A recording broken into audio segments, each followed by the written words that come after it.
الحمدللہ رب العالمین والصلاة والسلام علی سید المرسلین وعلی آلہ واصحابہ اجمعین اما بعد فاعوذ باللہ من الشیطان الرجیم بسم اللہ الرحمن الرحیم۔ آج ہم 27ویں پارے کو پڑھ رہے ہیں۔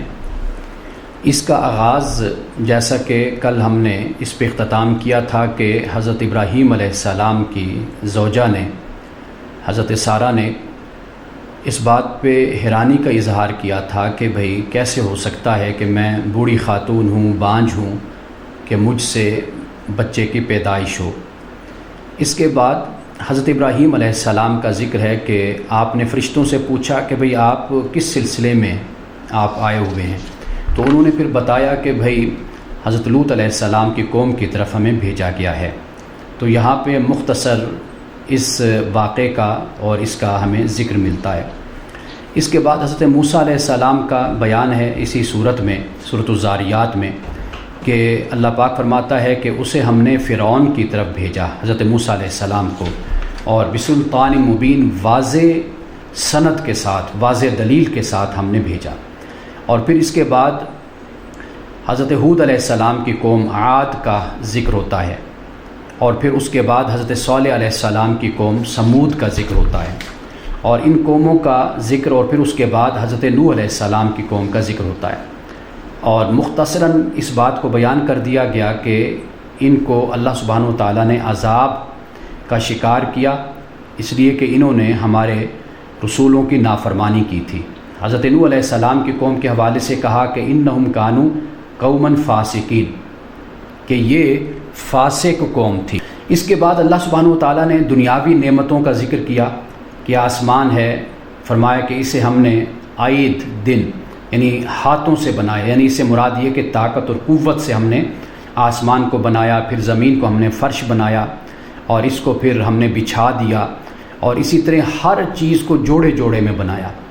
اس کے بعد آیت نمبر 50 میں فرمایا کہ ففروا الی اللہ، اللہ کی طرف دوڑو، انی لکم منہ نذیر مبین، کہ بے شک میں تمہارے لیے اللہ پاک کی طرف سے واضح خبردار کرنے والا ہوں۔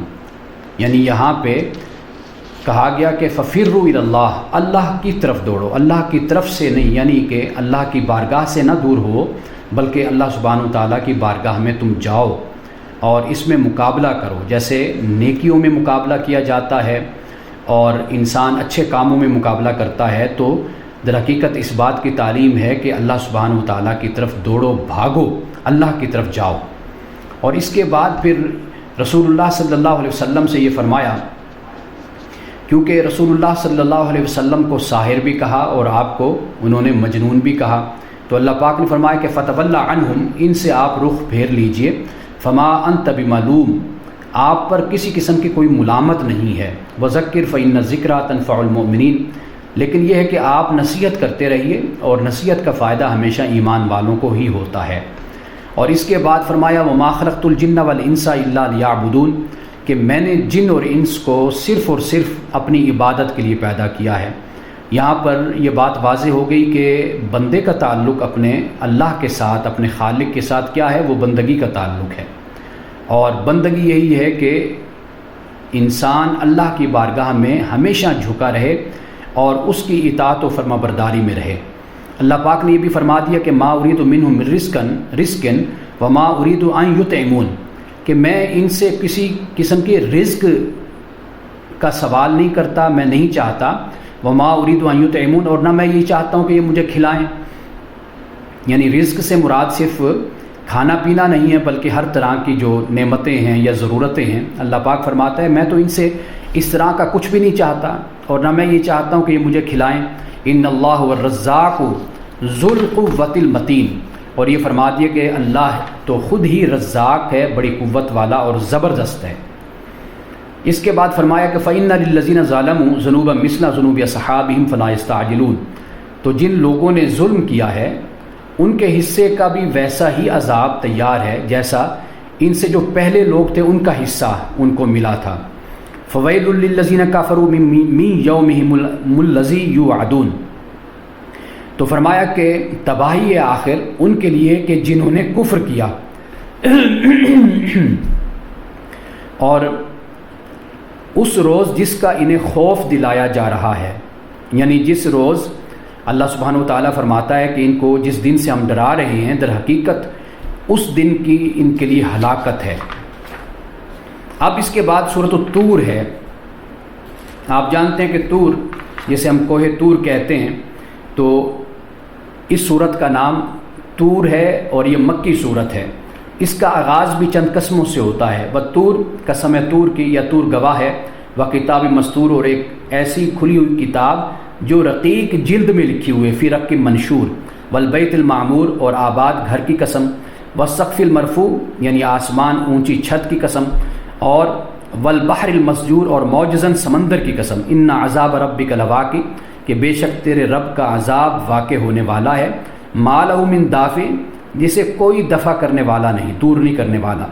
یوم تمور السماء مورا، وہ اس روز واقع ہوگا جب آسمان بری طرح ڈگمگا جائے گا، یعنی پورا کائنات کا نظام درہم برہم ہو جائے گا، تو اس دن یہ دن واقع ہوگا۔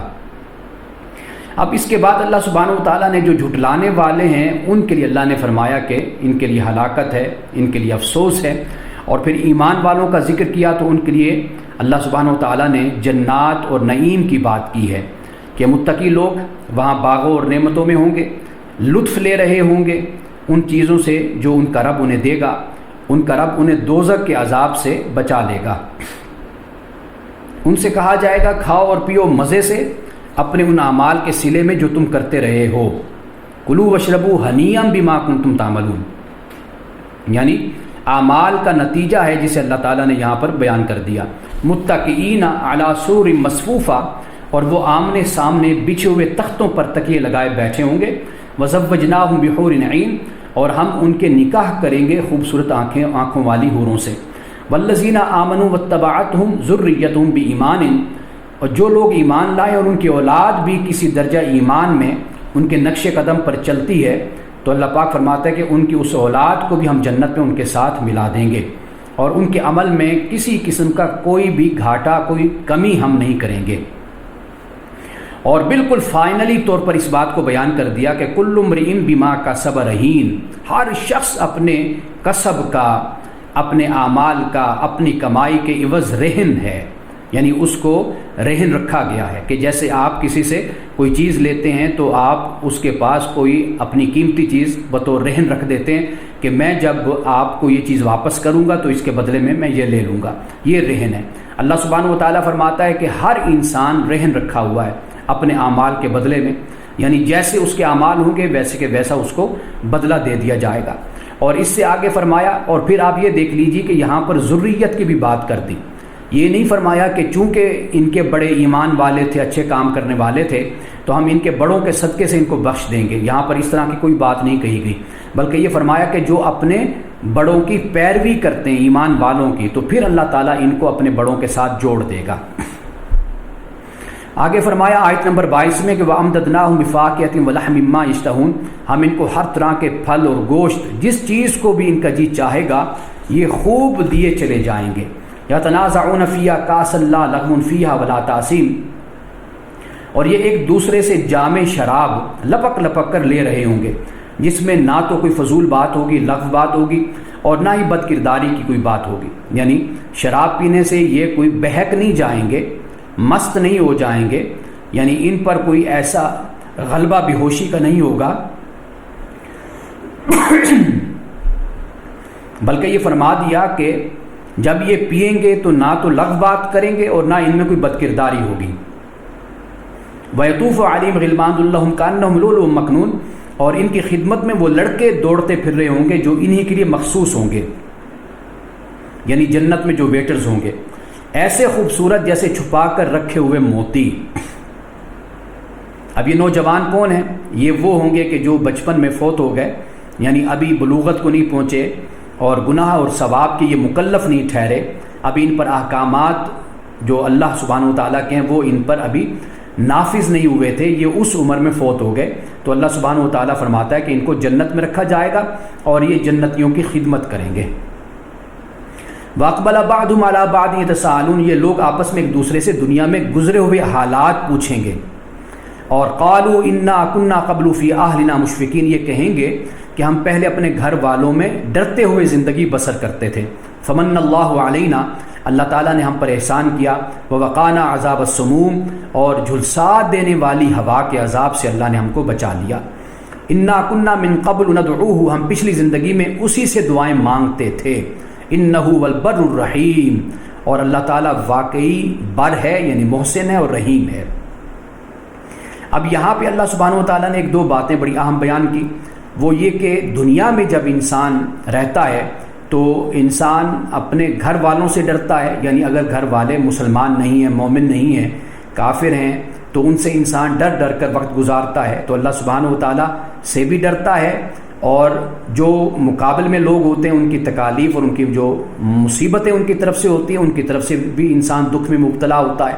تو اللہ سبحانہ و تعالیٰ قیامت کے دن ان کے ساتھ یہ فرمائے گا نیکی کہ ان لوگوں کو اللہ تعالیٰ وہ ہوا کہ جو جھلسا دینے والی ہے اس سے اللہ تعالیٰ ان کو محفوظ کر لے گا.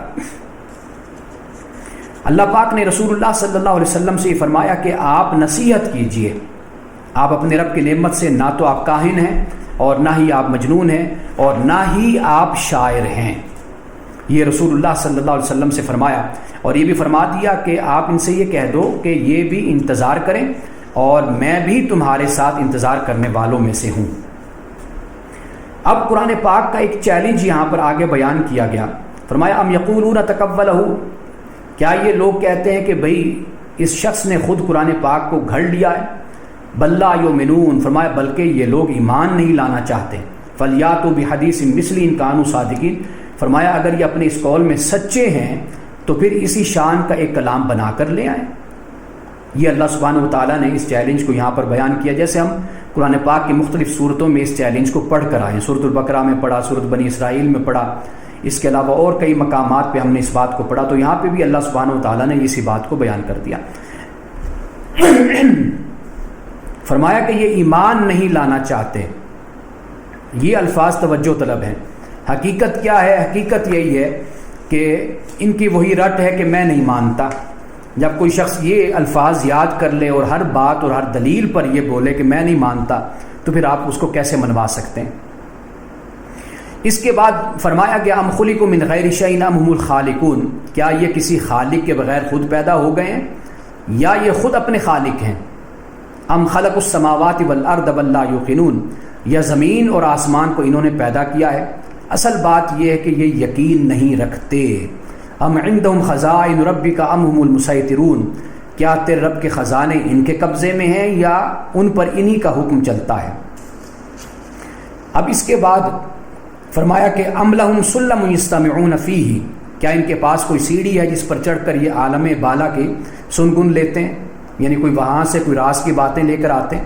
فلیاتی مستمعهم بسلطان مبین، ان میں سے جس نے سنگن لی ہو وہ لائے کوئی کھلی دلیل. قرآن پاک میں واضح طور پر اس بات کو بیان کر دیا کیا کہ اب شیاطین آسمان کی طرف نہیں جا سکتے، کوئی بات ان کو سنائی نہیں دے گی، اور وہاں سے شہاب ثاقب ان کو مارے جاتے ہیں. یعنی مطلب یہ واضح کر دیا کہ اللہ پاک نے قرآن پاک کی حفاظت اور صیانت کا ایک غیر معمولی انتظام کر رکھا ہے. اور پھر اس کے بعد وہ جو بیٹیاں بناتے ہیں، اللہ سبحانہ و تعالیٰ کے جو ملائکہ ہیں، فرشتے ہیں، ان کو وہ اللہ کی بیٹیاں بناتے ہیں. اس کو یہاں پر اللہ پاک نے بیان فرما دیا. اور پھر ساتھ اس بات کو واضح طور پر بیان کر دیا کہ یہ جو نہ ماننے والے ہیں یہ کبھی بھی نہیں مانیں گے. اگر آسمان سے کوئی ٹکڑا بھی زمین پر آ گرے، یہ کیا کہیں گے؟ یقول صحاب مرکوم، یہ کہیں گے یہ تو امڑے ہوئے بادل ہیں، یہ تو ان میں پانی ہے، یہ تو پانی برسانے کے لیے آئے ہیں، جبکہ وہ خدا کی طرف سے عذاب ہوگا. یعنی اس حد تک یہ سرکشی اور بغاوت کا یہ شکار ہیں. اور رسول اللہ صلی اللہ علیہ وسلم سے فرمایا کہ وَاصْبِرْ لِحُکْمِ رَبِّکَ، کہ آپ اپنے رب کے حکم اور اپنے رب کے فیصلے کے آنے تک آپ صبر کیجئے. فَإِنَّكَ بِأَعْيُنِنَا، آپ بے شک آپ ہماری نگاہوں میں ہیں، یعنی آپ ہماری حفاظت میں ہیں. وَسَبِّحْ بِحَمْدِ رَبِّكَ حِينَ تَقُومُ، کہ جب آپ اٹھیں تو اپنے رب کی حمد کے ساتھ تسبیح کیجئے. وَمِنَ اللَّيْلِ فَسَبِّحْهُ وَإِدْبَارَ النُّجُومِ، رات کو بھی اس کی تسبیح کیا کیجئے اور ستارے جب پلٹتے ہیں تو اس وقت بھی اللہ سبحانہ و تعالیٰ کی تسبیح کیجئے. یعنی مطلب کیا ہے؟ مطلب یہ ہے کہ صبح و شام رات نصف شب کو صبح کے وقت بس اللہ کو آپ یاد کیجئے، اور اللہ کی یاد سے ہی در حقیقت اے نبی صلی اللہ علیہ وسلم طاقت اور قوت انسان کو ملتی ہے۔ اب اس کے بعد سورۃ النجم مکی صورت ہے، نجم کا مطلب ستارہ، اور اس کا آغاز بھی قسموں سے ہوتا ہے۔ فرمایا والنجم اذا ہوا، قسم تارے کی جب وہ غروب ہوا، ما ضل صاحبکم وما غوا، تمہارا صاحب یعنی رسول اللہ صلی اللہ علیہ وسلم نہ بھٹکا ہے نہ بہکا ہے، وما ينطق عن الهوى، وہ اپنی خواہش نفس سے نہیں بولتا، ان هو الا وحی یوحى، یہ تو ایک وحی ہے جو اس پر نازل کی جاتی ہے۔ یعنی مراد یہ ہے کہ اللہ سبحانہ و تعالیٰ کا یہ پیغمبر تمہیں جب قرآن سناتا ہے تو اس میں کسی قسم کی کوئی ملاوٹ اس کی طرف سے نہیں ہوتی۔ ان هو الا وحی یوحى، یہ صرف وہی بیان کرتا ہے جو اس کی طرف وحی کی جاتی ہے۔ تو یہاں پر جو یہ فرمایا وما ينطق عن الهوى کہ یہ اپنی خواہش سے نہیں بولتا، تو اس سے اشارہ قرآن پاک کی حفاظت کی طرف ہے۔ اور پھر اللہ سبحانہ و تعالیٰ نے اس سے آگے پھر حضرت جبریل علیہ السلام جس طرح رسول اللہ صلی اللہ علیہ وسلم پہ اللہ کا کلام لاتے ہیں اور اس کو بیان کرتے ہیں، تو اسے یہاں پر تفصیل کے ساتھ بیان کر دیا گیا ہے۔ اور پھر اس کے بعد آگے جا کر اللہ سبحانہ و تعالیٰ نے لات کا ذکر کیا، عزا کا ذکر کیا، اور اسی طرح تیسری ایک اور دیوی منات کی حقیقت، اس کو بھی اللہ پاک نے بیان کر دیا۔ اور پھر بیان کرنے کا مقصد کیا ہے، آگے جا کر اس کو واضح طور پر کہا کہ ان ہی الا اسماء سمیتموها انتم وآباؤکم ما انزل اللہ بہا من سلطان، کہ یہ کچھ بھی نہیں ہے مگر بس چند نام ہیں جو تم نے اور تمہارے باپ دادا نے رکھ لیے ہیں۔ اللہ نے ان کے لیے کوئی بھی سند، کوئی بھی اللہ تعالیٰ نے کوئی دلیل نہیں اتاری۔ یعنی اس سے مراد یہ ہے کہ یہ تمہارے اپنے منہ کی باتیں ہیں، تمہارے اپنے خیالات ہیں، اپنے ظن اور گمان ہیں، اس میں کوئی بھی علم نہیں ہے، کوئی یقین نہیں ہے، کوئی وحی نہیں ہے۔ یہ تم نے خود ہی پیدا کر کے خود ہی تم نے ان کا نام دیا، اور تم نے خود ہی اپنی طرف سے عقیدہ گھڑ لیا۔ اور فرمایا کہ ان یتبعون الا الظن، کہ یہ لوگ صرف اور صرف ظن کی پیروی کرتے ہیں، وما تهوى الانفس، اور یہ صرف اور صرف اپنے خواہشات نفس کے مرید بنے ہوئے ہیں۔ وَلَقَدْ جَاءَهُم مِّن رَّبِّهِمُ الْهُدَىٰ، حالانکہ ان کے رب کی طرف سے ان کے پاس ہدایت آ چکی ہے۔ وہ کیا ہدایت ہے؟ وہ رسول اللہ صلی اللہ علیہ وسلم پہ اللہ سبحانہ وتعالیٰ نے قرآن مجید کو نازل فرمایا۔ اب اس کے بعد فرمایا کہ وَكَمْ مِن مَّلَكٍ فِي السَّمَاوَاتِ، کہ کتنے فرشتے موجود ہیں آسمانوں میں، لَا تُغْنِي شَفَاعَتُهُمْ شَيْئًا، ان کی شفاعت بھی کچھ کام نہیں آ سکتی، الا من بعد ان یأذن اللہ لمن یشاء ویرضی، جب تک کہ اللہ تعالیٰ کسی ایسے شخص کے حق میں اس کی اجازت نہ دے جس کے لیے وہ کوئی گزارش عرض اس کی سننا چاہے اور اس کو وہ پسند کرے۔ اب یہاں پہ اس بات کو بیان کر دیا کہ اللہ سبحانہ وتعالیٰ کی بارگاہ میں شفاعت تو ہے، لیکن شفاعت وہ صرف اسی کی ہے جس کو اللہ تعالیٰ پسند کرتا ہے، اور اسی کی ہے کہ جو صالح ہے، جو نیک ہے، اور اس شخص کے حق میں اللہ تعالیٰ اس کی سفارش کو قبول کرتا ہے کہ جس نے اپنی زندگی تو اللہ کے حکم کے مطابق بسر کی، لیکن بحیثیت انسان اس سے کوئی غلطی ہو گئی، کوئی خطا ہو گئی، تو اللہ سبحانہ وتعالیٰ کی طرف سے اس کو معافی مل جائے گی۔ لیکن اس کا مطلب ہرگز یہ نہیں ہے کہ وہ شخص کی جو ساری زندگی سرکشی میں گزارے، اللہ کی نافرمانی میں گزارے، اور پھر وہ آ جائے کہ جی میں شفاعت کے ذریعے سے بخشا جاؤں گا، تو اس شفاعت کا کوئی تصور بھی اسلام میں نہیں ہے۔ اور یہ ایسا نہیں ہے کہ جیسے حضرت مسیح علیہ السلام کے بارے میں کہا گیا کہ جی وہ کروسیفائی کر دیے گئے اور وہ ہمارے گناہوں کا بدلہ بن گئے، اور اب ہمیں اس طرح سزا نہیں ملے گی، کیونکہ حضرت مسیح علیہ السلام نے اپنی جان کی قربانی دے کر در حقیقت ہمارے لیے آپ اس کا معاوضہ اور اس کا بدلہ بن گئے۔ تو ایسا کوئی تصور بھی اسلام کے اندر نہیں ہے۔ اس کے بعد اللہ سبحانہ وتعالیٰ نے یہ رکوع نمبر 3 ہے، یہاں پہ فرمایا ایک شخص کا ذکر کیا، فرمایا افرائیت الذی تولی، کہ اے نبی صلی اللہ علیہ وسلم آپ نے اس شخص کو بھی دیکھا کہ جو منہ جس نے پھیر لیا، یعنی اللہ تعالیٰ کی راہ سے جو پھر گیا، وَأَعْطَى قَلِيلًا وَأَكْدَى، کہ تھوڑا سا وہ دیتا ہے اور پھر رک جاتا ہے، عِندَهُ عِلْمُ الْغَيْبِ فَهُوَ يُرَىٰ، کیا اس کے پاس غیب کا علم ہے کہ وہ حقیقت کو دیکھ رہا ہے، أَمْ لَمْ يُنَبَّأْ بِمَا فِي صُحُفِ مُوسَىٰ، کیا اسے ان باتوں کی کوئی خبر نہیں پہنچی جو موسیٰ کے صحیفوں و ابراہیم الذی وفا، اور اس ابراہیم کے صحیفوں میں بیان ہوئی ہیں کہ جس نے وفا کی، حضرت ابراہیم علیہ السلام کے حوالے سے وفا کا لفظ ہے، یعنی جو اللہ سبحانہ وتعالیٰ سے عہد کیا، اللہ نے عہد لیا، وفا اس کو پورا ادا کر دیا، پورا کر دیا۔ وفا کا لفظ ہم اردو زبان میں بھی بولتے ہیں۔ آگے فرمائے اللہ تزر وازرۃ وزر اخری، یہ الفاظ مختلف انداز میں قرآن پاک میں آئے ہیں۔ اس کا ترجمہ یہ ہے کہ کوئی بوجھ اٹھانے والا دوسرے کا بوجھ نہیں اٹھائے گا۔ یہ بالکل کلیئر کٹ بات ہے کہ کوئی کسی کا بوجھ نہیں اٹھائے گا۔ وَأَن لَيْسَ لِلْإِنسَانِ إِلَّا مَا سَعَىٰ، اور یہ کہ انسان کے لیے کچھ نہیں مگر وہ جس کی اس نے سعی کی ہے، کوشش کی ہے۔ انسان کو وہی کچھ دیا جائے گا جو اس نے کوشش کی ہے۔ اب اس کے بعد فرمایا وَأَنَّ سَعْيَهُ سَوْفَ يُرَىٰ، اور یہ کہ اس کی جو کوشش ہے عنقریب اس کو وہ دیکھ لے گا، دیکھی جائے گی۔ ثُمَّ يُجْزَاهُ الْجَزَاءَ الْأَوْفَىٰ، اور اس کی پوری جزا اسے دی جائے گی۔ اب فرمایا وَأَنَّ إِلَىٰ رَبِّكَ الْمُنتَهَىٰ، اور آخر کار پہنچنا تیرے رب ہی کے پاس ہے، یعنی منتہا، انتہاؤں کی انتہا وہ رب ذوالجلال کی ذات ہے۔ یعنی آپ جیسے قرآن پاک نے بنی اسرائیل میں بیان کیا کہ سراب دیکھتا ہے انسان کہ دور پانی ہے، جب جاتا ہے تو وہاں پر پانی نہیں ہوتا بلکہ اپنے رب کو پاتا ہے۔ تو انتہاؤں کی انتہا وہ رب ذوالجلال کی ذات ہے کہ انسان جس کو حد سمجھتا ہے اس حد کے پرے پھر خدا ہے۔ آخری وہ وقت آتا ہے کہ جب انسان اس آخری حد تک پہنچ جاتا ہے۔ فرمایا وَأَنَّهُ هُوَ أَضْحَكَ وَأَبْكَىٰ، اور یہ کہ اسی نے ہنسایا اور اسی نے رلایا، اور یہ کہ اسی نے موت دی، اسی نے زندگی بخشی، اسی نے نر اور مادہ کا جوڑا پیدا کیا، اور ایک بوند سے جب وہ ٹپکائی جاتی ہے، یہ کہ دوسری زندگی بخشنا بھی اسی کے ذمے ہے، اور یہ کہ اس نے غنی کیا اور جائیداد بھی اسی نے بخشی یا جمع پونجی بھی اسی نے دی۔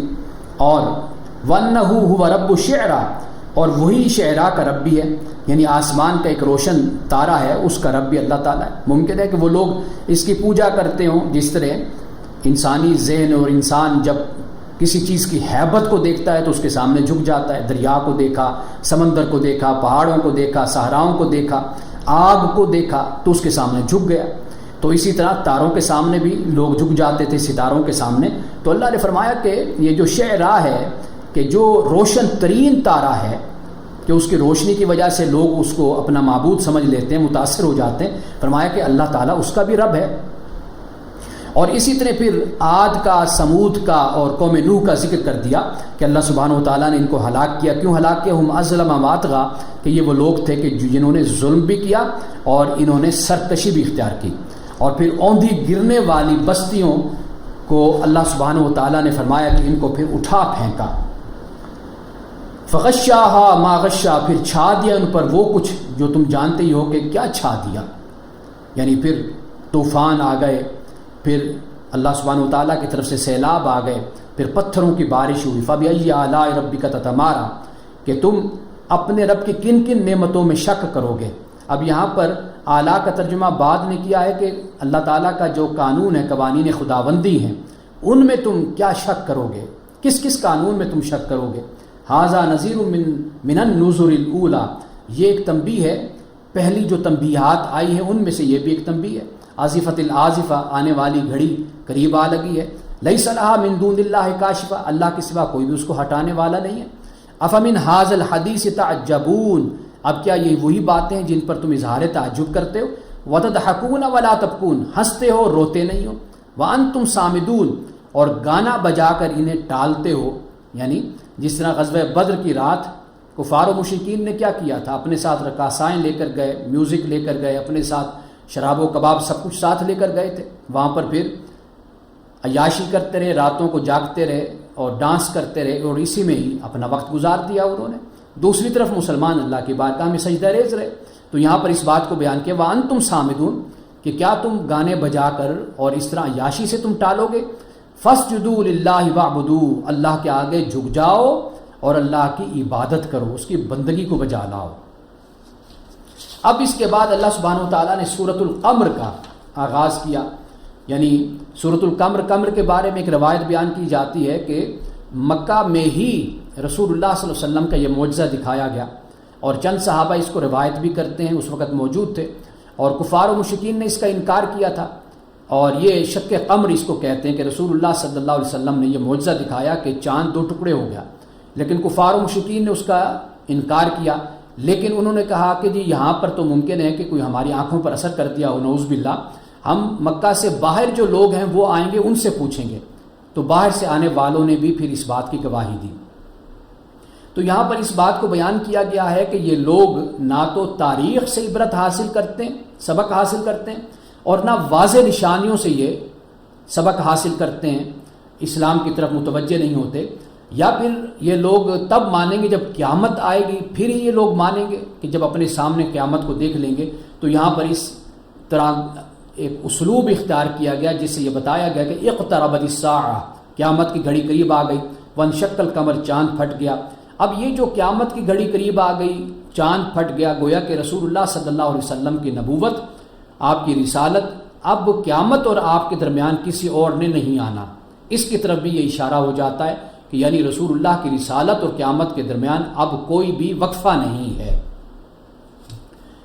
وَإِن يَرَوْا آیَةً يُعْرِضُوا وَيَقُولُوا سِحْرٌ مُسْتَمِرٌ، فرمایا کہ ان لوگوں کا حال یہ کہ خواہ یہ کوئی نشانی دیکھ بھی لیں تو منہ پھر بھی موڑ لیتے ہیں اور کہتے ہیں یہ تو چلتا ہوا جادو ہے، سحر مستمر۔ فَكَذَّبُوا، جھٹلا دیا، وَاتَّبَعُوا أَهْوَاءَهُمْ، اور اپنی خواہشات کی پیروی کی۔ وَكُلُّ أَمْرٍ مُسْتَقِرٌ، اللہ پاک نے فرمایا کہ ہر معاملہ آخر کار اپنے انجام کو پہنچے گا۔ اور پھر اس کے بعد اللہ سبحانہ و تعالیٰ نے گزشتہ اقوام کا ذکر کیا ہے، گزشتہ اقوام کا، اور یہاں پر قبروں سے نکلنے کا حال اس کو بھی اللہ پاک نے اس طرح بیان کیا کہ خش عن ابصارہم یخرجون من الاجداث کأنہم جراد منتشر مہطعین الی الداع یقول الکافرون ھذا یوم عسر، کہ یہ لوگ سہمی ہوئی نظروں کے ساتھ، آنکھوں کے ساتھ اپنی قبروں سے اس طرح نکلیں گے گویا وہ بکھری ہوئی ٹڈیاں ہیں، جیسے پتنگیں ٹڈیاں جس طرح بکھری ہوئی ہوتی ہیں اس طرح یہ اپنی قبروں سے نکلیں گے، پکارنے والے کی طرف دوڑے جا رہے ہوں گے۔ اور یہی منکرین جو دنیا میں اس کا انکار کرتے تھے اس وقت کہیں گے یہ تو بڑا مشکل دن ہے، ھذا یوم عسر، یہ تو بڑا مشکل دن ہے۔ اس کے بعد قوم نوح کا ذکر ہوتا ہے، اور پھر آگے جا کر قوم سمود کا بھی ذکر ہے، قوم لوط کا بھی ذکر ہے، آل فرعون کا بھی اللہ سبحانہ و تعالیٰ نے مختصر حال بیان کر دیا کہ پھر قوم نوح کے ساتھ کیا ہوا جب انہوں نے انکار کیا، اور پھر قوم عاد کے ساتھ کیا ہوا اس کا بھی ذکر کیا، قوم سمود، آل فرعون کا بھی ذکر کیا۔ یہاں پہ بار بار ایک آیت آتی ہے، اور وہ آیت یہ ہے کہ وَلَقَدْ يَسَّرْنَا الْقُرْآنَ لِلذِّكْرِ فَهَلْ مِن مُدَّكِرٍ، ہم نے اس قرآن کو نصیحت کے لیے آسان بنا دیا، پھر کیا کوئی ہے جو نصیحت قبول کرے؟ اب یہاں پر اللہ پاک فرماتا ہے کہ ہم نے قرآن کو آسان کر دیا۔ بعض لوگ صرف اس ایک آیت کے ٹکڑے کو کہہ دیتے ہیں، دیکھیں جی اللہ پاک نے قرآن پاک میں کہا کہ ہم نے قرآن کو آسان کر دیا، آگے نہیں پڑھتے کہ اللہ پاک نے یہ فرمایا کہ لذکر، نصیحت کے لیے ہم نے قرآن کو آسان کیا ہے۔ جب کہتے ہیں جی قرآن کو اللہ پاک کہتے ہیں ہم نے آسان کر دیا، پھر کہتے ہیں ہم تو قرآن کو پڑھتے ہیں، بہت سے مشکل مقامات بھی ہمیں سمجھ نہیں آتے، جبکہ اللہ پاک یہ نہیں فرما رہا کہ قرآن کو ہم نے آسان کر دیا، بلکہ آگے فرمایا لذکر، ذکر کے لیے، نصیحت کے لیے، یعنی قرآن پاک کو اگر آپ پڑھیں تو قرآن پاک نصیحت کے لیے بہت آسان ہے، تذکیر کے لیے بہت آسان ہے، یعنی اس میں اللہ سبحانہ و تعالیٰ نے اچھا انجام اور برا انجام قوموں کا بیان کر دیا ہے، اور مسلمانوں کو خبردار کر دیا، اور یہ بتا دیا کہ یہ تمہارے ذمے یہ فرائض ہیں، یہ ذمہ داریاں ہیں، ان کو تم نے ادا کرنا ہے۔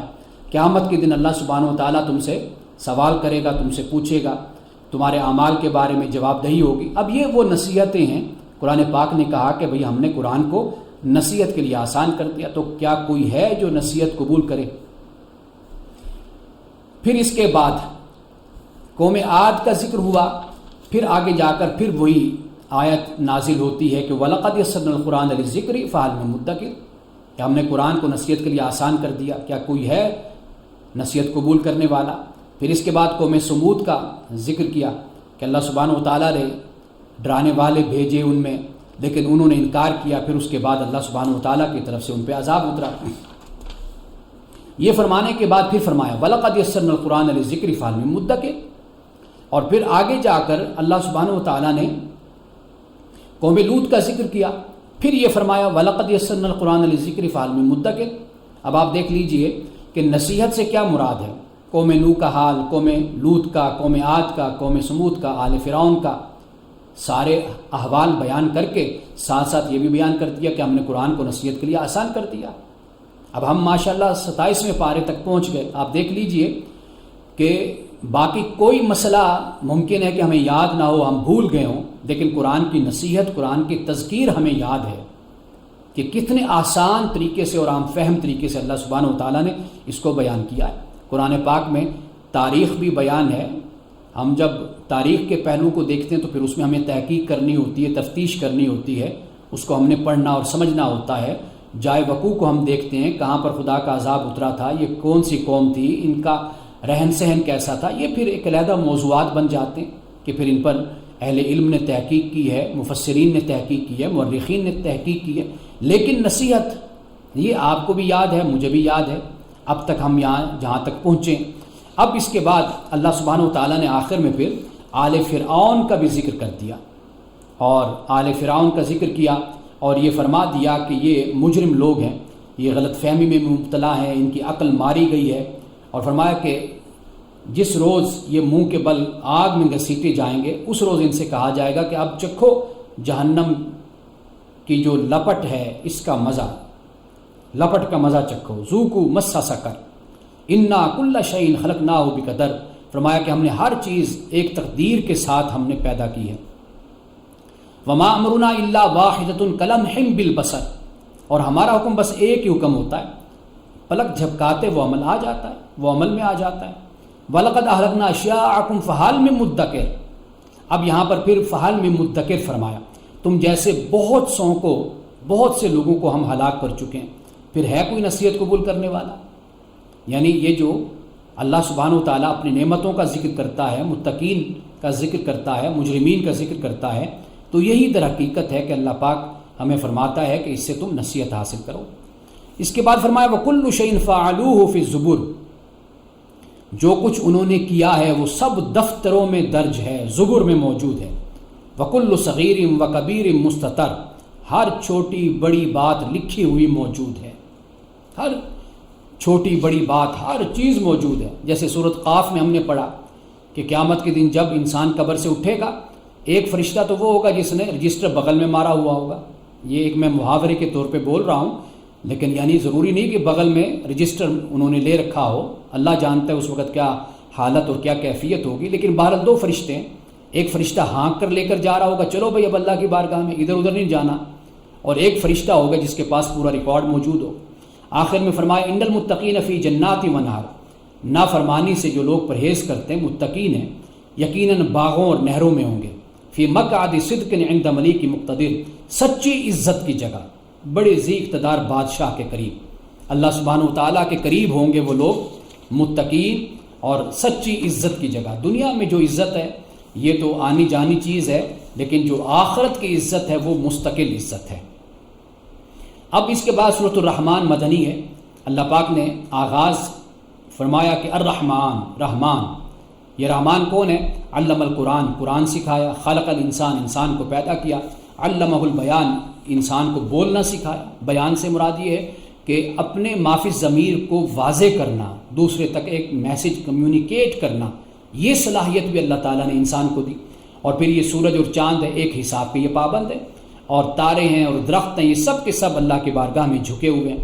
آسمان کو اللہ تعالیٰ نے بلند کیا، میزان اللہ تعالیٰ نے قائم کر دی، اور اس کا تقاضا کیا ہے کہ اللہ تعالیٰ نے یہ فرمایا اللہ تطغوا فی المیزان، کہ تم میزان میں قسم کی کوئی بھی ڈنڈی نہیں مارنی، واقیموا الوزن بالقسط، اور انصاف کے ساتھ ٹھیک ٹھیک تولو، ولا تخسروا المیزان، اور ترازو میں کسی قسم کی ڈنڈی نہیں مارنی۔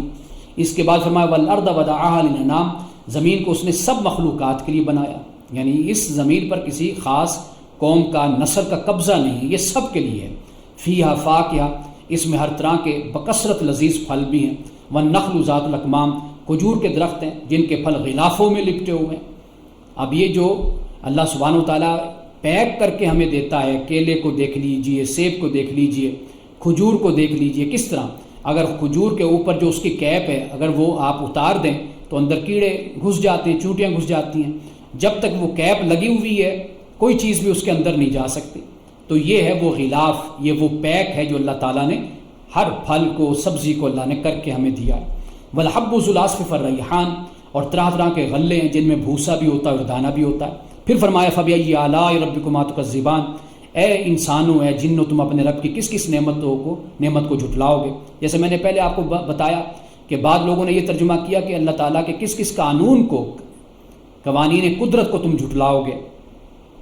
خلق الانسان من صلصال کالفخار، اور انسان کو اس نے ٹھیکری جیسے سوکھے سڑے ہوئے گارے سے بنایا، اور جن کو آگ کی لپٹ سے اللہ سبحانہ و تعالیٰ نے پیدا کیا۔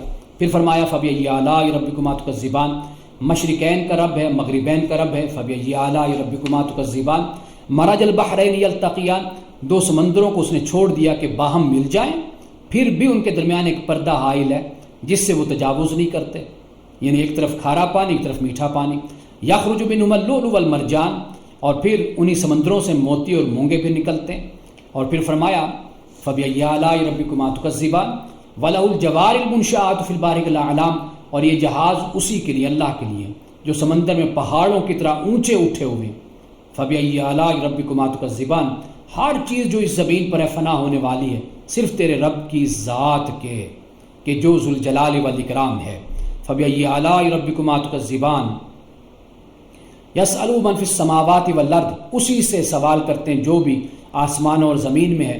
کُلَّ یَوْمٍ هُوَ فِی شَأْن، اور ہر وقت اس کی ایک نئی شان ہی ہے۔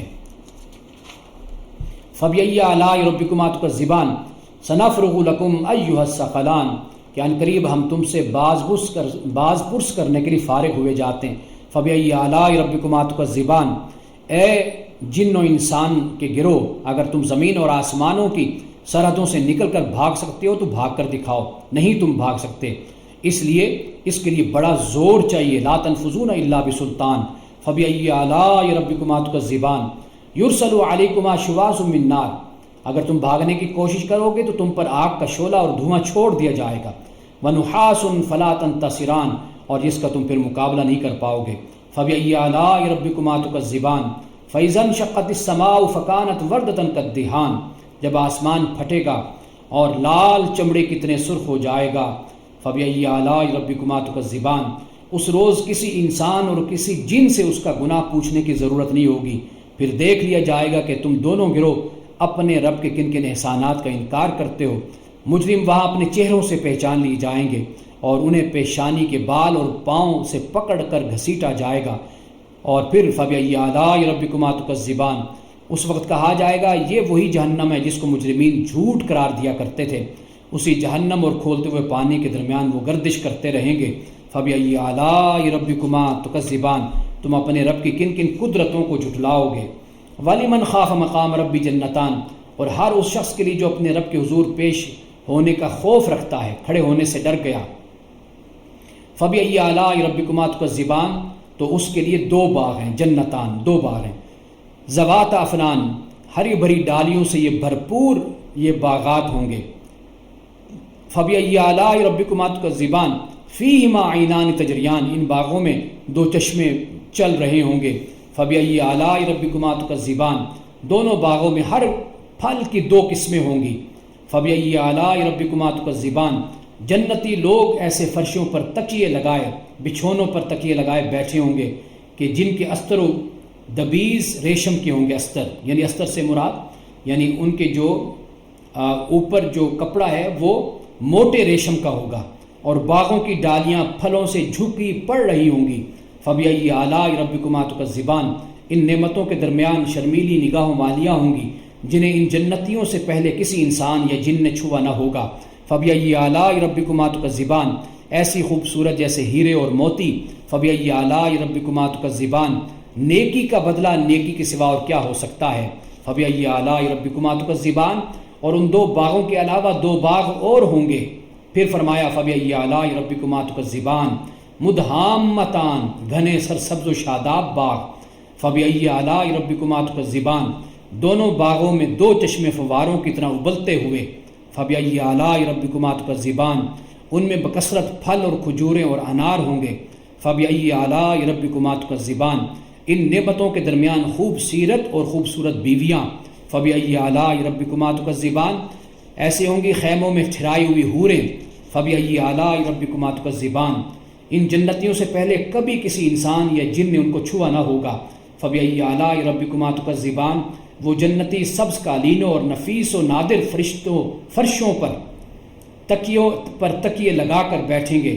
اور پھر فرمایا فبأي آلاء ربكما تكذبان تبارک اسم ربک ذی الجلال والاکرام، بڑی برکت والا ہے تیرے رب جلیل و کریم کا نام۔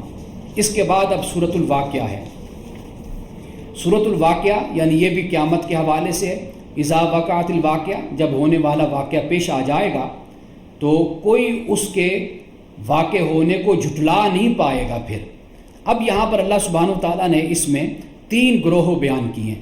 ایک گروہ دائیں بازو والا، اور یہ خوش نصیب گروہ ہوگا۔ بائیں بازو والا یہ بد نصیب گروہ ہوگا۔ تیسرا گروہ آگے والے، تو پھر آگے والے ہی ہیں، یعنی اس سے مراد یہ بیان کیا گیا کہ امتوں میں، یعنی ہر نبی کی امتوں میں ایک پہلا گروہ جو ان پر ایمان لائے، ایک بعد میں آنے والا گروہ۔ اسی طرح رسول اللہ صلی اللہ علیہ وسلم کے بھی یعنی امت میں 2 گروہ، ایک وہ جو آگے والا پہلا گروہ، ایک وہ گروہ کہ جو بعد والا گروہ ہے۔ یہ یعنی یہاں پر بیان کیا گیا، یہ 3 گروہ یہاں پر اللہ سبحانہ وتعالیٰ نے بیان کیے۔ اب یہ جو سلۃ من الاولین ہے، یعنی جو پہلے گروہ میں ہیں، ان کو اللہ سبحانہ وتعالیٰ نے پھر ان کے لیے خاص طور پر نعمتوں کا ذکر کیا، دائیں بازو دائیں والوں کے لیے بھی، اور آگے جو لوگ ہیں اگلے ان کے لیے بھی اللہ سبحانہ وتعالیٰ نے خاص طور پر نعمتوں کا ذکر کیا۔ فرمایا کہ اگلوں میں سے بہت ہوں گے اور پچھلوں میں سے کم ہوں گے، یعنی جنت میں جانے والے مرصع تختوں پر تکیے لگائے آمنے سامنے بیٹھیں گے، ان کی مجلسوں میں ابدی لڑکے، شراب چشمہ جاری سے لبریز پیالے، اور اس کے علاوہ ساغر لیے وہ دوڑتے پھر رہے ہوں گے، جسے پی کر نہ ان کا سر چکرائے گا نہ ان کی عقل میں فطور آئے گا۔ یہ اللہ سبحانہ وتعالیٰ نے ان کے لیے بیان کیا۔ اور پھر جو اصحاب الیمین ہیں ان کو بھی اللہ سبحانہ وتعالیٰ نے فرمایا کہ یہ کتنے خوش نصیب ہیں۔ اور پھر ان کے لیے جو نعمتیں ہیں، فی صدر مخدود وطلح ممدود وظل ممدود وماء مسکوب وفاکہۃ کثیرۃ لا مقطوعۃ ولا ممنوعہ وفروش مرفوعہ انا انشأناہن انشاء فجعلناہن ابکارا عربا اترابا۔ یہاں پہ یہ فرمایا کہ بے خار بیریوں، تہ بتہ چڑھے ہوئے کیلوں اور دور تک پھیلی ہوئی چھاؤں، ہر دم رواں پانی اور کبھی ختم نہ ہونے والے اور بے روک ٹوک ملنے والے بکثرت پھلوں اور اونچی نشست گاہوں میں ہوں گے۔ ان کی بیویوں کو ہم خاص طور پر نئے سرے سے پیدا کریں گے اور وہ بالکل کنواری ہوں گی، عروباً اترابا، اپنے شوہروں کی عاشق چاہنے والی ہوں گی اور عمر میں بھی ان جیسی ہوں گی۔ اب پھر اس کے بعد اللہ سبحانہ وتعالیٰ نے پھر جو اصحاب الشمال ہیں ان کے لیے جو پھر انتظام کر رکھا ہے، لو کی لپٹ اور کھولتے ہوئے پانی اور کالے دھوئیں کے سائے میں ہوں گے، جو نہ ٹھنڈا ہوگا نہ آرام دہ۔ یہ وہ لوگ ہوں گے جو اس انجام کو پہنچنے سے پہلے خوشحال تھے اور گناہ عظیم پر اصرار کرتے تھے، کہتے تھے کیا جب ہم مر کر خاک ہو جائیں گے اور ہڈیوں کا پنجر رہ جائیں گے تو پھر اٹھا کھڑے کیے جائیں گے؟ یہ ساری باتیں جو پہلے ہم پڑھ کر آئے کہ اپنے آبا و اجداد کے مذہب پر ہوں گے اور قیامت کا انکار کریں گے۔ اللہ سبحانہ وتعالیٰ نے اس صورت میں انسان کو متوجہ کیا ہے، انسان کو جھنجھوڑا ہے۔ الفاظ کیا ہے؟ فرمایا کہ افرأیتم ما تمنون اانتم تخلقونہ ام نحن الخالقون۔ فرمایا کہ کبھی تم نے غور کیا یہ نطفہ جو تم ڈالتے ہو اس سے بچہ تم بناتے ہو یا اس کے بنانے والے ہم ہیں؟ نحن قدرنا بینکم الموت وما نحن بمسبوقین، ہم نے تمہارے درمیان موت کو تقسیم کیا ہے اور ہم اس سے عاجز نہیں ہیں کہ تمہاری شکلیں بدل دیں اور کسی ایسی شکل میں تمہیں پیدا کر دیں جس کو تم نہیں جانتے۔ اور فرمایا وَلَقَدْ عَلِمْتُمُ النَّشْأَةَ الْأُولَىٰ فَلَوْلَا تَذَكَّرُونَ، اپنی پہلی پیدائش کو تو تم جانتے ہو، پھر کیوں نہیں سبق تم حاصل کرتے؟ اس کے بعد پھر فرمایا أَفَرَأَيْتُم مَّا تَحْرُثُونَ، کیا تم نے کبھی سوچا یہ بیج جو تم بوتے ہو، أَأَنتُمْ تَزْرَعُونَهُ أَمْ نَحْنُ الزَّارِعُونَ، ان سے کھیتیاں تم اگاتے ہو یا ان کے اگانے والے ہم ہیں؟ یعنی کسان تو بیج ڈال دیتا ہے زمین میں، اب اس کے بعد وہ بیج اپنا کام دکھاتا رہتا ہے اللہ سبحانہ وتعالیٰ کے قانون کے مطابق اور اس کی رحمت سے۔ پھر اس کے بعد دیکھتے ہیں کہ کچھ ہی عرصے کے بعد وہ بیج کومپل سے نکالتا ہے زمین سے، زمین کو پھاڑتا ہے اور باہر نکلتا ہے۔ پھر اس سے آپ دیکھیے غلہ اگتا ہے، اناج اگتا ہے، نباتات اگتے ہیں، پھل اور پھول اگتے ہیں۔ تو یہاں پر اس بات کو بیان کر دیا کہ کبھی تم نے سوچا یہ بیج جو تم بوتے ہو زمین میں، ان سے کھیتیاں تم اگاتے ہو یا ان کے اگانے والے ہم ہیں؟ پھر پانی کا ذکر کیا، فرمایا افرأیتم الماء الذی تشربون، کیا تم نے کبھی غور کیا پانی پر، یہ جو جسے تم پیتے ہو، اپنی پیاس بجھاتے ہو، اانتم انزلتموہ من المزن ام نحن المنزلون، اسے تم نے بادل سے برسایا یا اس کے برسانے والے ہم ہیں؟ یہ دیکھ لیجئے، یہ یعنی اتنی بڑی حقیقتیں ہیں۔ اگر ایک شخص آنکھیں رکھتا ہے اور سوچ رکھتا ہے، ذہن رکھتا ہے، ان باتوں پہ غور کر کے دیکھ لے کہ یہ سب کچھ کہاں سے انسان کو دیا جاتا ہے اور کب سے انسان اللہ کی نعمتوں سے سیراب ہو رہا ہے۔ لیکن اس کے لیے ضروری ہے کہ انسان قلب سلیم رکھتا ہو اور انسان قلب منیب رکھتا ہو، انسان سچ اور حق بات کو قبول کرنے کی صلاحیت اور زرخیزی رکھتا ہو، پھر ہی وہ قبول کرے گا، ورنہ وہ ان باتوں پر اکڑ جائے گا، تکبر اور سرکشی کا راستہ اختیار کرے گا۔ اور آگے جا کر فرمایا افرأیتم النار التی تورون، کیا کبھی تم نے خیال کیا یہ آگ جو تم سلگاتے ہو، اس کا درخت تم نے پیدا کیا ہے یا اس کے پیدا کرنے والے ہم ہیں؟ تم ماچس بنا لیتے ہو، تم لکڑیوں سے آگ جلاتے ہو، یہ سب کچھ تم کرتے ہو، تم یہ بتاؤ کہ یہ لکڑی، یہ درخت، یہ تم نے پیدا کیا یا اس کو ہم پیدا کرنے والے ہیں؟ نحن جعلناها تذکرۃ ومتاعا للمقوین، فرمایا کہ ہم نے اس کو یاد دہانی کا ذریعہ اور حاجت مندوں کے لیے سامان زیست بنایا ہے۔ نصیحت بھی حاصل کرو اور اس سے اپنی زندگی کی ضرورتوں کو بھی پورا کرو۔ اب اس کے بعد قرآن پاک کے بارے میں فرمایا کہ پس نہیں میں قسم کھاتا ہوں تاروں کے مواقع کی، اور اگر تم سمجھو تو یہ بہت بڑی قسم ہے کہ یہ ایک بلند پایا قرآن ہے۔ قسم کھانا یا ان کو گواہ بنانا، یعنی گواہ بھی بنایا جا سکتا ہے، قسم بھی اسی لیے بات میں تاکید پیدا کرنے کے لیے قسم اٹھائی جاتی ہے، اور ان چیزوں کو گواہ بھی بنایا جا سکتا ہے کہ جو رب ان کو پیدا کرتا ہے تو وہ قرآن پاک کی حفاظت بھی کرتا ہے اور غیر معمولی حفاظت کا انتظام بھی کرتا ہے، اور جب اس کو نازل کرتا ہے تو مجال ہے کسی شیطان کی، کسی جن کی کہ وہ اس کو چھو سکے۔ فرمایا فی کتاب مکنون، ایک محفوظ کتاب میں یہ موجود ہے، لا یمسہ الا المطہرون، اور اسے کوئی نہیں چھو سکتا مگر پاک، یعنی یہ جو فرشتوں کی جماعت لاتی ہے قرآن پاک کو، فرشتے لاتے ہیں تو یہ ایسا نہیں ہے کہ یہ ایسے ہی کوئی اٹھا کر اس کو لے آئے، بلکہ اس کو چھونے والے مطہر ہوتے ہیں، مطہر، شیطان تو مطہر نہیں ہوتا۔ تو یہ اعتراضات، اشکالات، ابہام جو پیدا کیے گئے ان کا جواب یہاں پر دے دیا گیا۔ فرمایا تنزیل من رب العالمین، یہ رب العالمین کا نازل کردہ کلام ہے۔ افبہذا الحدیث انتم مدہنون، پھر کیا اس کلام کے ساتھ تم یہ بے اتنائی برتتے ہو؟ یعنی بے اتنائی مطلب یہ کہ تم نے منہ پھیر لیا اس سے اور ضد میں تم پڑ گئے۔ وَتَجْعَلُونَ رِزْقَكُمْ أَنَّكُمْ تُكَذِّبُونَ، اور اس نعمت میں اپنا حصہ تم نے یہ رکھا ہے کہ اسے جھٹلاتے ہو۔ اللہ پاک نے تو یہ نازل کیا کہ اس سے تم اپنا حصہ لو، اس سے ہدایت حاصل کرو، تم ہدایت لینے کے بجائے تم اس کا انکار کرتے ہو۔ فرمایا فَلَوْلَا إِذَا بَلَغَتِ الْحُلْقُومَ وَأَنْتُمْ حِينَئِذٍ تَنظُرُونَ، اب اگر تم کسی کے معقوب نہیں ہو اور اپنے اس خیال میں سچے ہو، تو جب مرنے والے کی جان حلق تک پہنچ جاتی ہے اور تم آنکھوں سے دیکھ رہے ہوتے ہو کہ وہ مر رہا ہے، تو اس وقت اس کی نکلتی ہوئی جان کو تم واپس کیوں نہیں لے آتے؟ یعنی مطلب یہ ہے کہ یہ سارا کنٹرول اللہ سبحانہ وتعالیٰ کے ہاتھ میں ہے، دست قدرت میں۔ جب وہ اس ساری کائنات کے نظام کو چلا رہا ہے تو پھر اللہ تعالیٰ نے تمہاری ہدایت کے لیے قرآن پاک کو نازل کیا، اس کو مانو اور اس پر عمل کرو۔ اب اس کے بعد پھر ایمان والوں کا ذکر ہوتا ہے، اور ایمان والے ان کے لیے پھر وہی نعمتیں کہ جو اللہ سبحانہ وتعالیٰ نے اگلی دنیا میں ان کے لیے انتظام کر رکھا ہے، اس کا پھر تفصیل کے ساتھ یہاں پر بیان کیا جاتا ہے۔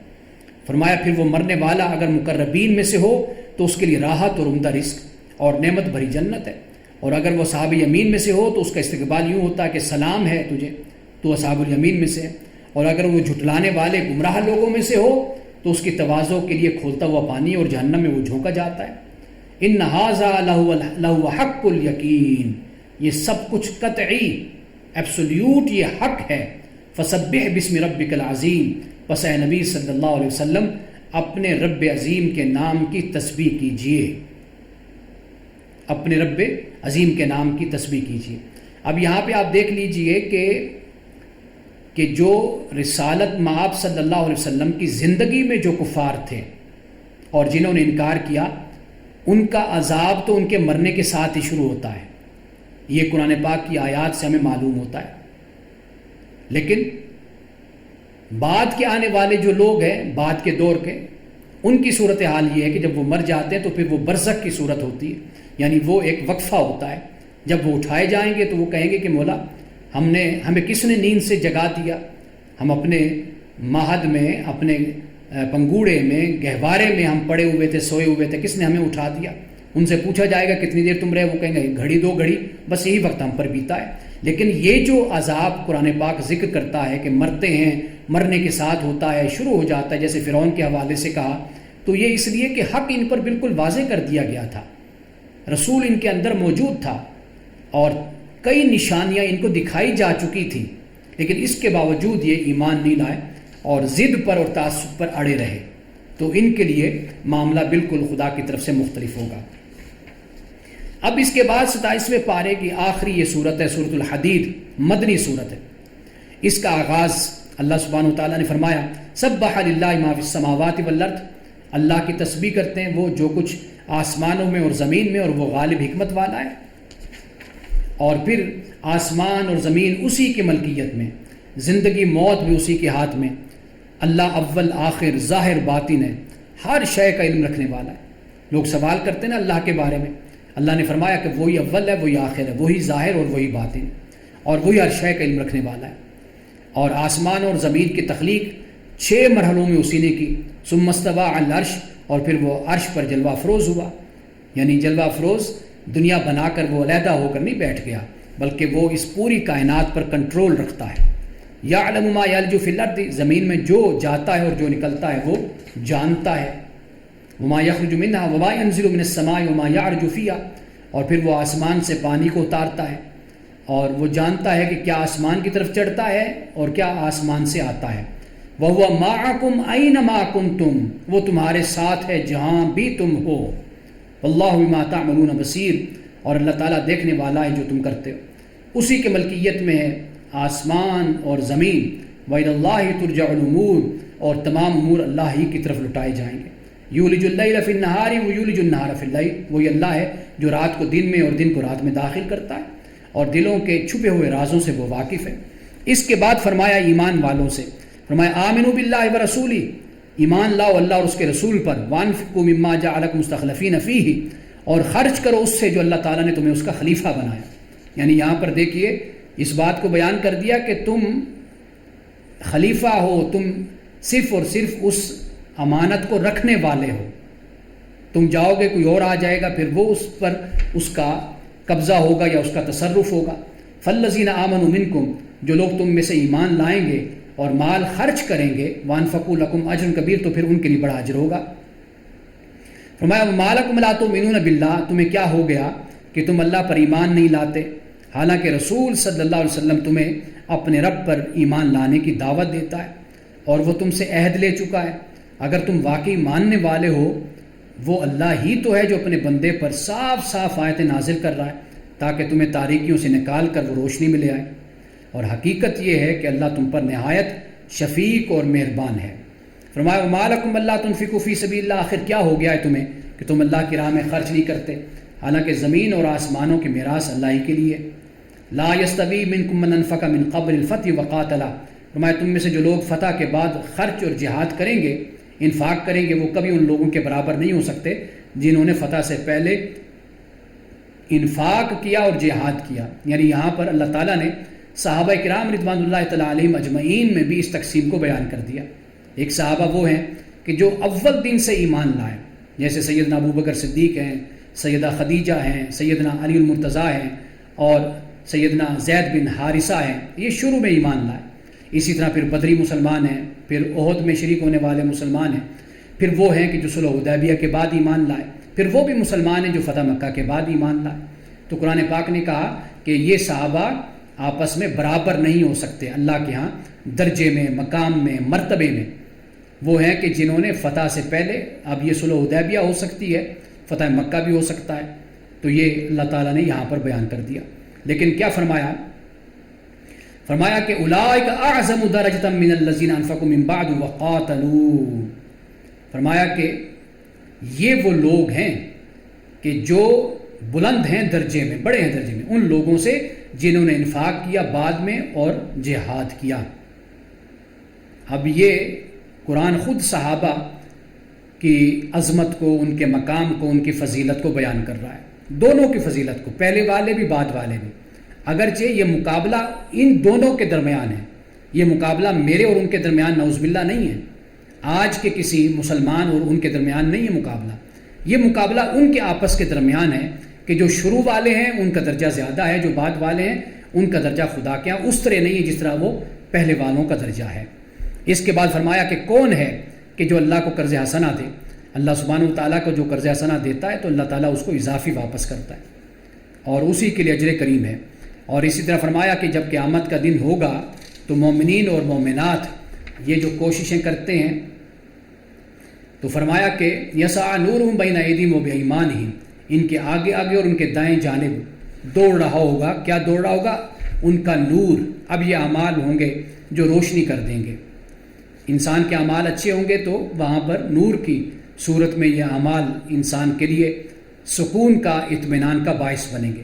بشراکم الیوم، اور اس دن بشارت ہوگی تمہارے لیے، جنات تجری من تحت الانہار خالدین فیہا، باغات ہوں گے جن کے نیچے نہریں بہتی ہوں گی، یہ ہمیشہ اس میں رہیں گے اور یہ بہت بڑی کامیابی ہوگی۔ اور پھر اسی طرح فرمایا کہ جو منافق مرد اور منافق عورتیں ہیں، یہ لوگ، ان کا معاملہ یہ ہوگا کہ یہ مومنوں سے کہیں گے، ایمان والوں سے، کہ ذرا ہماری طرف دیکھو تاکہ ہم تمہارے نور سے کچھ فائدہ اٹھا سکیں، مگر ان سے کہا جائے گا کہ پیچھے ہٹ جاؤ، اپنا نور کہیں اور تلاش کرو۔ پھر ان کے درمیان ایک دیوار حائل کر دی جائے گی جس میں ایک دروازہ ہوگا، اس دروازے کے اندر رحمت ہوگی اور باہر عذاب ہوگا۔ وہ مومنوں سے پکار پکار کر کہیں گے کیا ہم تمہارے ساتھ نہ تھے؟ قالوا بلا، مومن کہیں گے کیوں نہیں، ولکنکم فتنتم انفسکم، ہاں مگر تم نے اپنے آپ کو خود ہی فتنے میں ڈالا، وتربصتم وارتبتم، موقع پرستی کی شک میں تم پڑے رہے اور جھوٹی توقعات تمہیں فریب دیتی رہی، تمہیں دھوکہ دیتی رہی، جھوٹی توقعات، حتی جاء امر اللہ، یہاں تک کہ اللہ کا فیصلہ آ گیا، وغرکم باللہ الغرور، اور آخر وقت تک وہ بڑا دھوکے باز تمہیں اللہ کے معاملے میں دھوکہ دیتا رہا۔ وہ کون تھا؟ وہ نفس ہے، وہ ابلیس ہے، شیطان ہے۔ اب اس کے بعد فرمایا کہ کچھ بھی تمہاری طرف سے قبول نہیں کیا جائے گا اور تمہارا ٹھکانہ جہنم ہے۔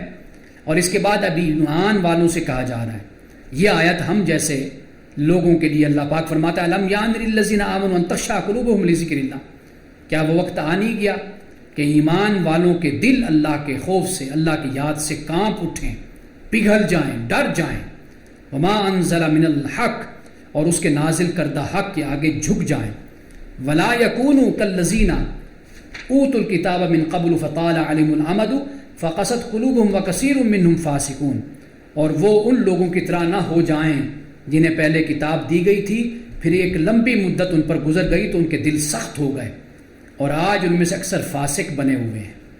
اب یہاں پر یہ آیت ہم جیسے مسلمانوں کے لیے ہے کہ اللہ پاک فرماتا ہے کیا ابھی وہ وقت نہیں آیا کہ ان ایمان والوں کے دل اللہ کے ذکر سے پگھل جائیں، کانپ اٹھیں، اور اللہ تعالیٰ نے جو نازل کیا اس کے سامنے ان کے سر جھک جائیں؟ کیا وہ وقت ابھی نہیں آیا؟ پھر اس کے بعد فرمایا کہ جان لو بے شک اللہ تعالیٰ زمین کو اس کے مردہ ہونے کے بعد زندہ کرتا ہے، قد بینا لکم الآیات، تحقیق ہم نے کھول کھول کر تمہارے لیے آیات کو بیان کر دیا تاکہ تم عقل سے کام لو۔ اب دیکھیے کہ ادھر سے ایمان کی بات ہوتی ہے، کفر کی بات ہوتی ہے، نفاق کی بات ہوتی ہے، تو ساتھ ہی اللہ تعالیٰ زمین کا حوالہ دیتا ہے۔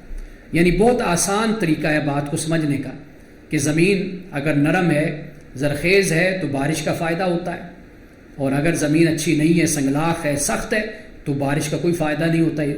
اسی طرح اللہ تعالیٰ انسان کو متوجہ کرتا ہے کہ اپنے دل کو دل گداز بنا، اپنی شخصیت کو نرم رکھ، اپنے آپ کو، کہ تو حق بات کو قبول کرنے والا بن جائے، اور جب اللہ کا ذکر ہو تیرے سامنے تو تیرا دل پگھل جائے۔ یہ اس طرف اللہ تعالیٰ ہمیں متوجہ فرماتا ہے۔ اور پھر مصدقین والمصدقات، صدقات دینے والے مرد ہوں یا عورتیں، تو اللہ پاک نے فرمایا کہ کہ انہوں نے اللہ کو قرض دیا ہے اور اللہ تعالیٰ یقیناً ان کو یہ قرض بڑھا چڑھا کر کئی گنا بڑھا کر اللہ تعالیٰ ان کو واپس کرے گا۔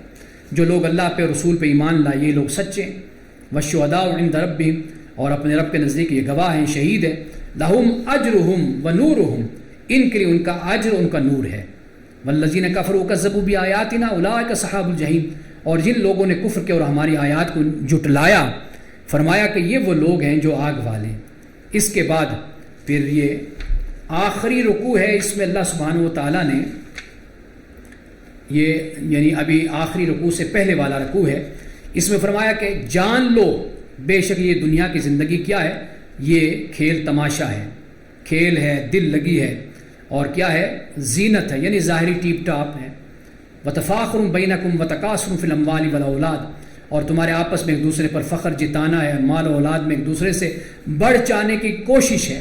اب اس کی مثال دی، فرمایا کہ اس کی مثال ایسے ہے کہ جیسے ایک بارش ہوگی تو اس سے پیدا ہونے والی نباتات کو دیکھ لو، کاشتکار خوش ہو جاتا ہے، پھر وہی کھیتی پک جاتی ہے اور تم دیکھتے ہو کہ زرد ہو جاتی ہے اور پھر وہ بھوس بن کر رہ جاتی ہے۔ اس کے برعکس آخرت وہ جگہ ہے جہاں سخت عذاب ہے اور اللہ کی مغفرت اور اس کی خوشنودی، اس کی رضا ہے۔ وَمَا الْحَيَاةُ الدُّنْيَا إِلَّا مَتَاعُ الْغُرُورِ، دنیا کی زندگی کیا ہے، یہ تو صرف دھوکے کا سامان ہے۔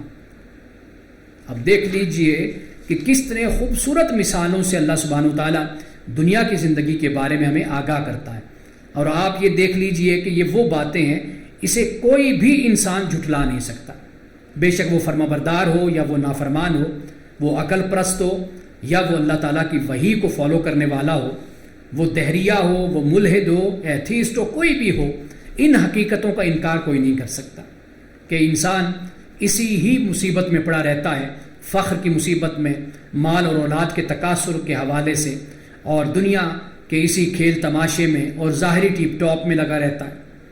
یہ وہ حقائق ہیں جنہیں قرآن پاک نے بیان کیا اور متوجہ کیا۔ یہ بات یاد رکھیے کہ یہ سب کچھ صرف ایسا نہیں ہے کہ انسانی شخصیت کے لیے انفرادی طور پر یہ باتیں بڑی اہم ہوتی ہیں، بلکہ پوری قوموں کے لیے، ساری قوم کے لیے بڑی اہم ہوتی ہیں۔ جب اس بنیاد پر معاشرہ وجود پاتا ہے تو پھر اس معاشرے میں عدل و انصاف ہوتا ہے، ظلم نہیں ہوتا، زیادتی نہیں ہوتی، پھر اس معاشرے میں ایک دوسرے کے حقوق کا خیال رکھا جاتا ہے، اس لیے کہ جواب دہی کا احساس ہوتا ہے انسان کے اندر۔ اب اس کے بعد فرمایا، پہلے فرمایا تھا ففروا الی اللہ، اللہ کی طرف دوڑو، اب یہاں پہ فرمایا سابقوا الی مغفرۃ من ربکم وجنۃ عرضھا کعرض السماء والارض، فرمایا دوڑو اور ایک دوسرے سے آگے بڑھنے کی کوشش کرو اپنے رب کی مغفرت اور اس جنت کی طرف جس کی وسعت آسمان و زمین جیسی ہے۔ اور سورۃ آل عمران میں بھی اسی طرح کے ملتے جلتے الفاظ ہیں کہ وہاں پر بھی یہی فرمایا کہ جنت ایسی ہے کہ آسمانوں اور زمین بھی اس کی وسعتوں کے سامنے کوئی حیثیت نہیں رکھتے۔ اور ایک حدیث کے مطابق تو فرمایا کہ جنت میں جو کوڑا ڈالنے کی جگہ ہے، جہاں کوڑا ڈالا جائے گا، فرمایا کہ وہ جگہ بھی تمہاری دنیا سے خوبصورت ہے۔ وَعِدَّتْ لِلَّذِينَ آمَنُوا بِاللَّهِ وَرُسُلِهِ، فرمایا کہ یہ گنا گیا ہے ان لوگوں کے لیے جو ایمان لائے اللہ اور اس کے رسول پہ۔ رسول کا ذکر کر دیا یہاں پر، صرف رسول نہیں فرمایا۔ ذَلِكَ فَضْلُ اللَّهِ يُؤْتِيهِ مَن يَشَاءُ، یہ اللہ کا فضل ہے، جسے چاہتا ہے وہ دیتا ہے۔ وَاللَّهُ ذُو الْفَضْلِ الْعَظِيمِ، اور اللہ تعالیٰ بڑے فضل والا ہے۔ اور اس بات کو بیان کر دیا کہ ما اصاب من مصیبت فی الارض، کوئی مصیبت ایسی نہیں جو زمین میں یا تمہارے اپنے نفس پر نازل ہوتی ہو اور ہم نے اسے پیدا کرنے سے پہلے کتاب میں لکھ نہ رکھا ہو۔ ایسا کرنا اللہ کے لیے بہت ہی آسان ہے۔ اور فرمایا کہ جو بخل کرتا ہے اور لوگوں کو بخل کا جو حکم دیتا ہے، وَمَن يَتَوَلَّ فَإِنَّ اللَّهَ هُوَ الْغَنِيُّ الْحَمِيدُ، اور جو روگردانی کرتا ہے تو فرمایا اللہ تعالیٰ کی ذات غنی ہے اور قابل تعریف ہے۔ اور فرمایا کہ ہم نے اپنے رسول کو بینات دے کر بھیجا، واضح نشانیاں، اور ہم نے نازل کیا ان کے ساتھ کتاب کو، میزان کو، تاکہ لوگ قسط کو قائم کریں، اور ہم نے نازل کیا لوہے کو جس میں سختی ہوتی ہے اور اس میں منافع ہے لوگوں کے لیے۔ حضرت داؤد علیہ السلام کے حوالے سے ہم پہلے پڑھ کر آئے۔ اور پھر اس کے بعد آخری رکوع میں حضرت نوح کا اور حضرت ابراہیم کا اور ان کی ذریت کا اللہ سبحانہ و تعالیٰ نے ذکر کر دیا کہ ان کی ذریت میں سے بعد تو وہ ہیں کہ جو ہدایت پر چلتے ہیں، اور بعد وہ ہیں کہ جو فسق کا راستہ اختیار کرتے ہیں۔ پھر فرمایا ثم قفینا علی آثارہم برسلنا، اور ان کے بعد ہم نے پے در پے اپنے رسول بھیجے، اور ان سب کے بعد عیسیٰ ابن مریم کو مبعوث کیا اور اس کو انجیل عطا کی، اور جن لوگوں نے اس کی پیروی اختیار کی ان کے دلوں میں ہم نے ترس اور رحم ڈال دیا، اور رہبانیت انہوں نے خود ایجاد کر لی، ہم نے اسے ان پر فرض نہیں کیا تھا۔ رہبانیت یعنی جنگلوں کو نکل جانا، دنیا کو چھوڑ دینا۔ رسول اللہ نے فرمایا لا رہبانیت فی الاسلام، اسلام میں رہبانیت نہیں ہے۔ مسلمان رجال جسے قرآن نے کہا کہ کاروبار اور تجارت بھی رجال کو اللہ کی یاد سے غافل نہیں کرتی۔ یہ ہے مومن کی شان کہ وہ دنیا میں رہتا ہے، سیاست کرتا ہے، تجارت کرتا ہے، معاشرت کرتا ہے، سب کچھ دنیا میں رہ کر کرتا ہے، لیکن ہتھکار ول دل یار ول، دل اس کا اپنے خدا کی طرف لگا ہوتا ہے، ہاتھ اپنا کام کرتا رہتا ہے۔ یہ در حقیقت اسلام اور دین ہے۔ اسلام جنگلوں کی تعلیم نہیں دیتا، جنگلوں میں جانے کی، صحراؤں میں جانے کی، تو کسی دین میں بھی اس کی اجازت نہیں تھی، نہ تعلیم تھی، لیکن بعد میں آنے والوں نے، حضرت مسیح علیہ السلام کے بعد آنے والوں نے رہبانیت کا راستہ اختیار کیا۔ تو یہاں پر اس بات کو بالکل اللہ تعالیٰ نے واضح کر دیا کہ یہ انہوں نے بدعت کا راستہ اختیار کیا تھا۔ فَآتَيْنَا الَّذِينَ آمَنُوا مِنْهُمْ أَجْرَهُمْ وَكَثِيرٌ مِّنْهُمْ فَاسِقُونَ، فرمایا ان میں سے جو لوگ ایمان لائے تھے ان کا اجر ہم نے ان کو عطا کیا، مگر ان میں سے اکثر جو لوگ ہیں وہ فاسق ہیں۔ اس کے بعد فرمایا اے ایمان والو اللہ کا تقوی اختیار کرو اور اللہ تعالیٰ تمہیں اپنی رحمت کا دوہرا حصہ عطا کرے گا اور وہ نور عطا کرے گا جس کی روشنی میں تم چلو گے۔ اب یہ اللہ تعالیٰ نے آخر میں ایمان والوں کو تاکید کی۔ کیوں تاکید کی؟ اس لیے کہ یہ جو گزشتہ اقوام میں جو ایسی بدعات اور خرافات پیدا ہو گئیں، ان سے فرما دیا کہ تم نے بچنا ہے۔ یہ رہبانیت کے نام پر جو جنگلوں کو چلے جانا، بالکل دنیا کو چھوڑ دینا اور کہنا کہ جی ہم زاہد ہیں، ہم عابد ہیں، ہم نے بس دنیا کو ترک کر دیا، یہ اسلام کی تعلیم نہیں ہے۔ اس لیے مسلمانوں کو خاص طور پر پھر آخر میں متوجہ کر کے یہ حکم دیا ہے اور فرمایا لِأَلَّا يَعْلَمَ أَهْلُ الْكِتَابِ أَلَّا يَقْدِرُونَ عَلَى شَيْءٍ مِّن فَضْلِ اللَّهِ، یہ آخری آیت ہے، وَأَنَّ الْفَضْلَ بِيَدِ اللَّهِ يُؤْتِيهِ مَن يَشَاءُ وَاللَّهُ ذُو الْفَضْلِ الْعَظِيمِ۔ فرمایا کہ تم کو یہ روش اختیار کرنی چاہیے، یعنی جو اللہ تعالیٰ نے بیان کر دی کہ تقوی اختیار کرو، ایمان لاؤ رسول پر، اور پھر جو اللہ تعالیٰ تمہیں نور دے گا اس نور میں تم چلو اور اللہ تعالیٰ تمہیں معاف کر دے گا۔ اس کے بعد فرمایا تاکہ اہل کتاب کو معلوم ہو جائے کہ اللہ کے فضل پر ان کا کوئی اجارہ، ان کا کوئی قبضہ نہیں ہے، اور یہ کہ اللہ کا فضل اس کے اپنے ہی ہاتھ میں ہے، جسے چاہتا ہے عطا فرماتا ہے اور وہ بڑے فضل والا ہے۔ یہاں پر اختتام ہو گیا۔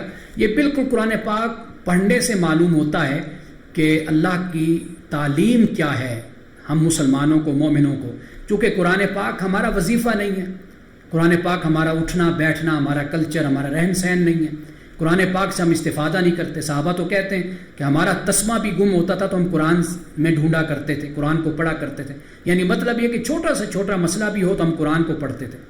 اب ہمارا مسئلہ یہ ہے کہ ہم قرآن کے علاوہ باقی سب کچھ پڑھتے ہیں۔